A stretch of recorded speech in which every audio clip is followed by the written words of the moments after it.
de l'économie burkinabé, l'élevage amorce aujourd'hui une nouvelle dynamique. À Ouagadougou, un jeune entrepreneur modernise l'élevage avec des solutions adaptées aux réalités locales. Élevage hors sol, optimisation de l'espace, amélioration de la productivité, une nouvelle approche qui séduit de plus en plus d'éleveurs. Une approche moderne pensée pour améliorer la productivité et alléger le travail des éleveurs. Vous en saurez plus sur cette innovation dans cette édition.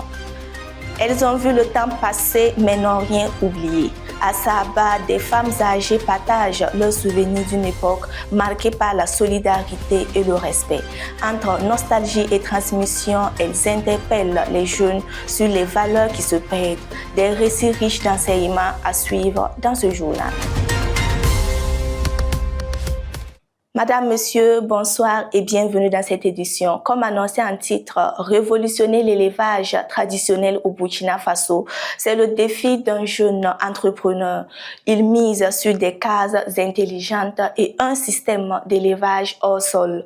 Une innovation pensée pour améliorer la productivité des exploitations et faciliter également le quotidien des éleveurs. Le reportage de Cécile Sawadogo.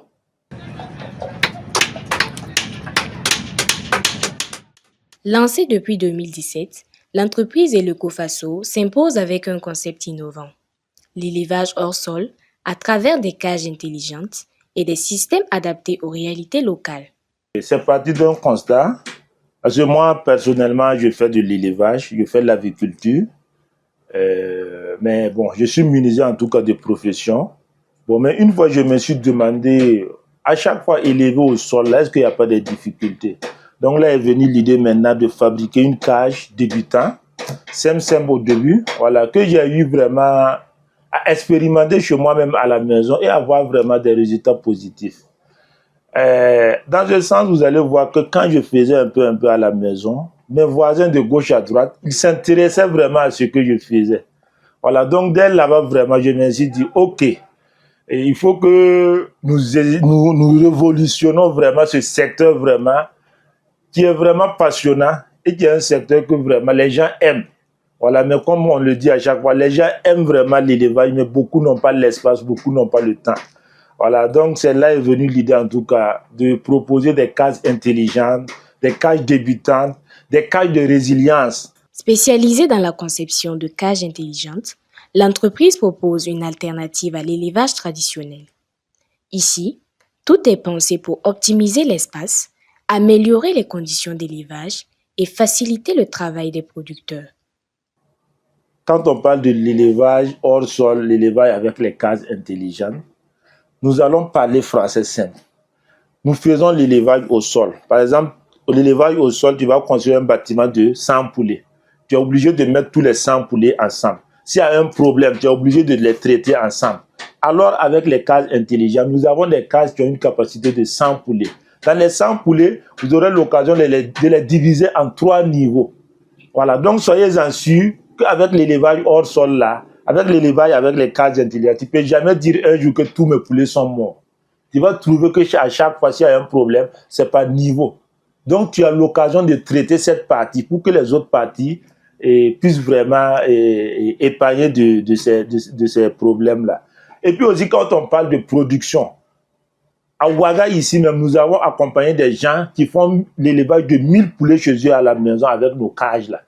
Voilà, donc imaginez-vous à la maison, vous aménagez un coin et vous pouvez élever jusqu'à 1000 poulets. Bon, je pense vraiment que sans mentir, au niveau de la production, je ne veux pas dire que ça multiplie.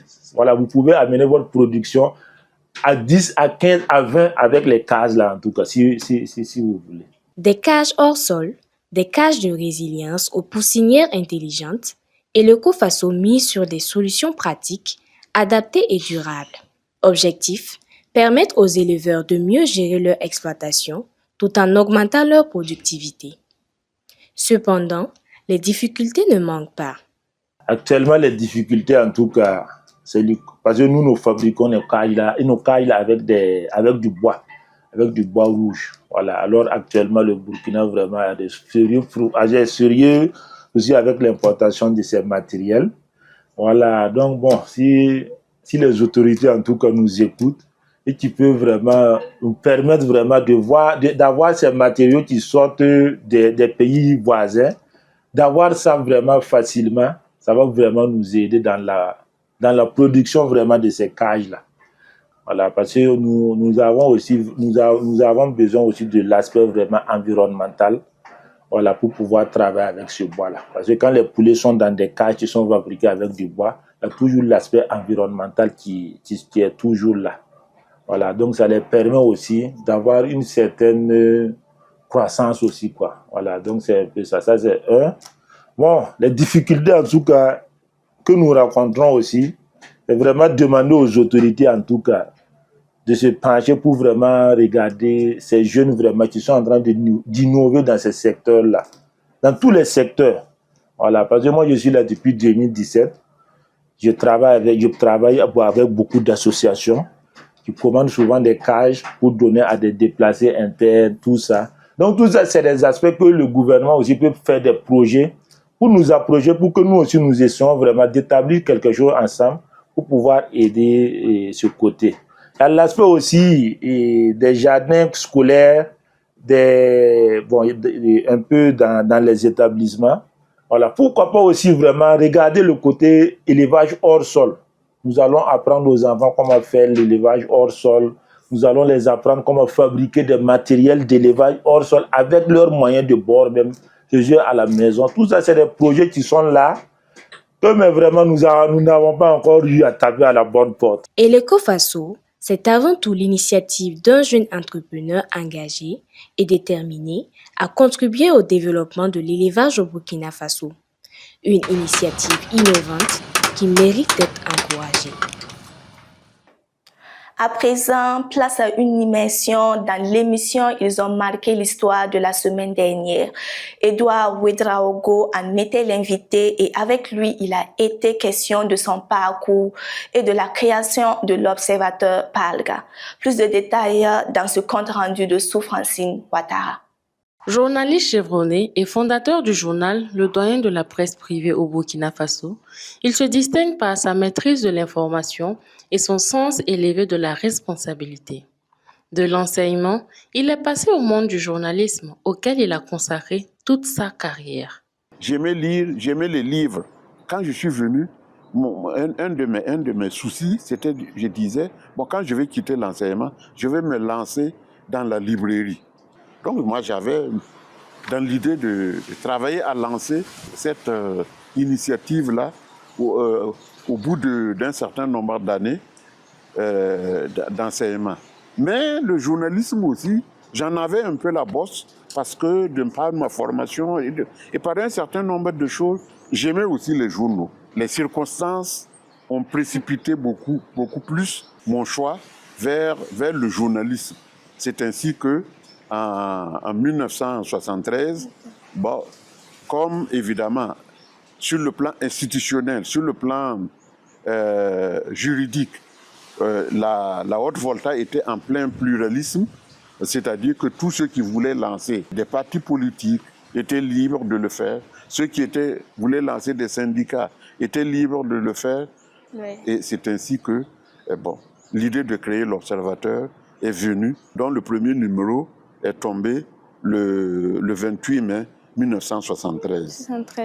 Après la création de l'Observateur Palga, un journal destiné à l'ensemble de la population, de nombreuses difficultés ont jalonné son parcours, allant jusqu'à provoquer un incendie qui a marqué un tournant dans son histoire.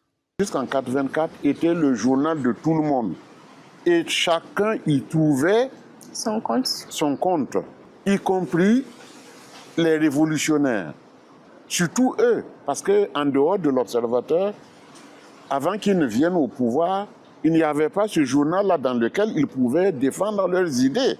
Mais nous étions ouverts. Quand ils faisaient leur congrès, ils faisaient leurs motions, c'est à travers notre journal que les gens ont commencé à comprendre, à entendre parler de révolution démocratique. Quand la révolution est venue, la révolution avait sa vulgate, avait son orientation. Pour eux, l'Observateur, selon évidemment la dialectique révolutionnaire, l'observateur avait fini de jouer son rôle historique. Avant la révolution, on avait besoin de ça, de cet espace-là. Mais maintenant que la révolution est là, ça devient problématique parce que la révolution ne peut pas s'accommoder de cette liberté-là. Elle ne peut pas accepter qu'il y ait un journal qui remette en cause l'orientation révolutionnaire. On a commencé timidement, on a dit bon, il faut l'affaiblir économiquement. Et l'affaiblir économiquement, là, en quoi cela a consisté?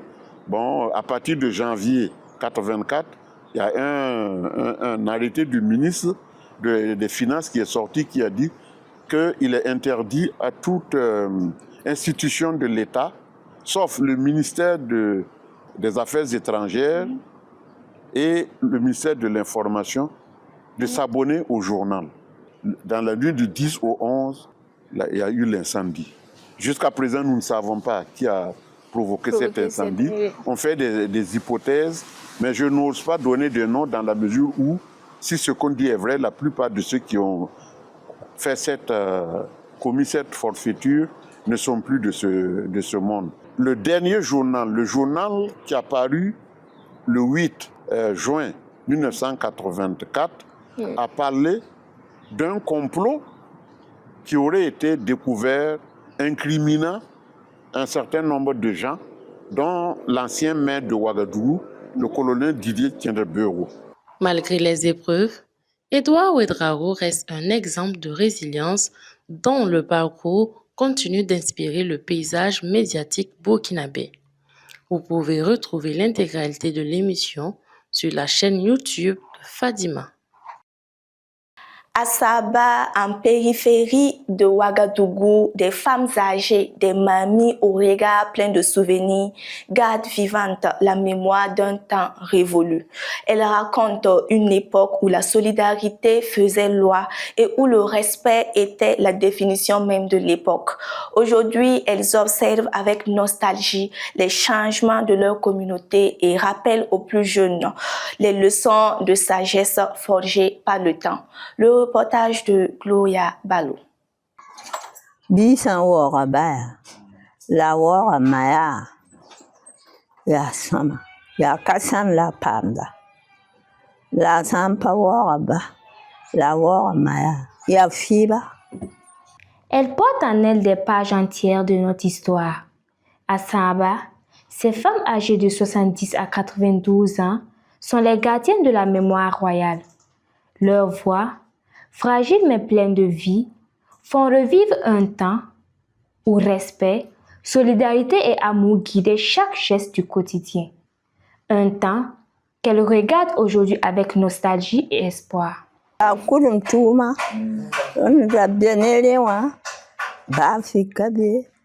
Auparavant, la tradition battait son plein. Les enfants étaient obéissants envers leurs parents. Notre quotidien consistait à aller au champ, puis à revenir le soir pour faire la cuisine. Pour servir le repas au chef de famille, il fallait se mettre en position accroupie en tenant un récipient contenant de l'eau. Le père de famille rinçait alors sa main. Ensuite, toujours en position accroupie, tu prenais le taux pour le lui servir. Il goûtait la première bouchée avant de te donner l'autorisation de te relever. Tout cela a disparu.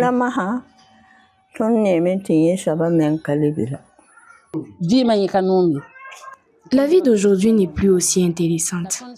À notre époque, c'était la belle vie. Avant, je pouvais me permettre d'aller chez ma voisine et de lui prendre son repas en son absence.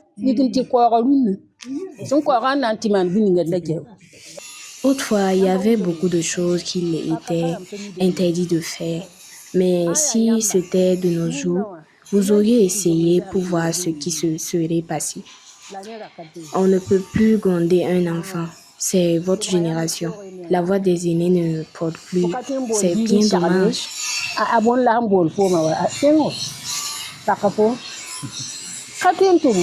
Autrefois, la fraternité allait bien au-delà des liens du sang. Les voisins formaient une grande famille. Dans les foyers, le respect donnait tout son sens à l'amour. Chaque épouse suivait avec soin les conseils reçus le jour du mariage. À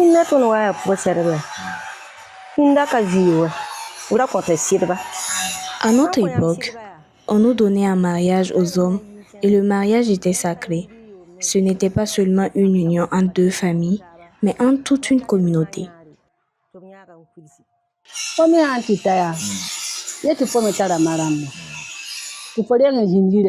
Une fois marié, tu devais du respect à ta belle famille. Mais de nos jours, les choses ont changé.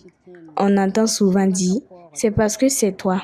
Sinon, à ma place, cela ne serait jamais arrivé. Où en sommes-nous aujourd'hui?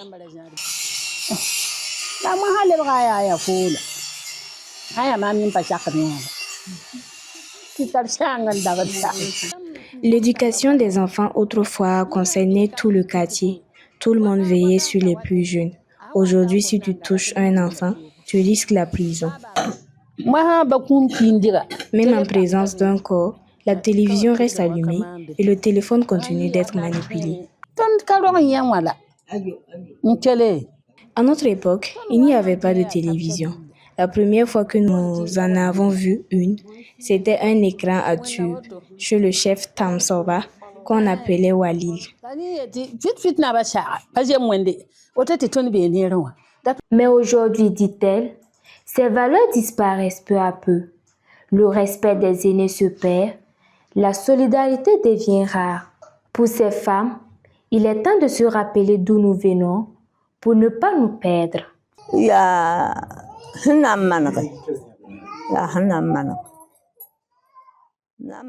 Si tu veux bien suivre la tradition, il faut obéir à ton père et à ta mère. Respecte tous les aînés ainsi que toute la communauté et tu seras béni avec un bel avenir.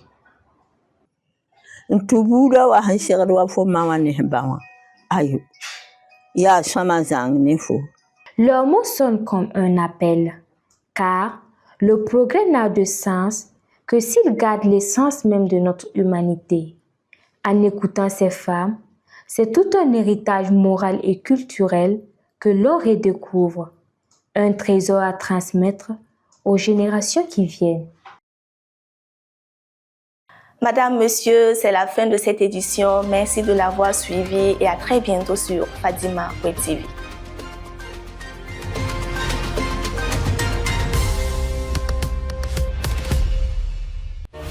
Fadima Web TV, les racines de l'actu.